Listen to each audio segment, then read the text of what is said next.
இன்றே டவுன்லோட் செய்து உங்கள் ஃபேவரட் ஷோக்களை என்ஜாய் பண்ணுங்க. இந்த ஊர் முன்னாடி அர்ச்சனா தப்பான போலீஸ் இல்லைன்னு நிரூபிக்கிறதுல தான் இருக்கு. என் அம்மா குணமானதுக்கு அப்புறம் அவங்க எந்த தயக்கமும் இல்லாம எல்லாரும் முன்னாடியும் தலை நிமிர்ந்து நடக்கணும். என் அம்மாவை தப்பா பேசின எல்லாரும் அவங்கள நினைச்சு பெருமைப்படணும். என் சித்தி ரித்திகா இப்படி எல்லாரும் என் அம்மா எப்படிப்பட்டவங்கன்ற உண்மையை தெரிஞ்சுக்கணும்.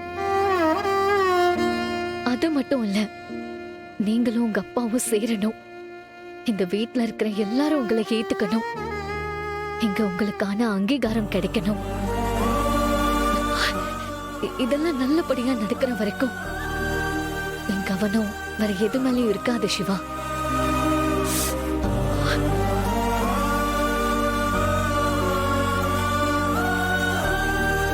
நான் நினைக்கிறதெல்லாம் நடந்ததுக்கு அப்புறம் நம்ம 2 பேருக்கும் நல்லது நடக்கிறதா இருந்தா அது நம்ம அப்பா அம்மாவோட ஆசீர்வாதத்தோட நடக்கணும்.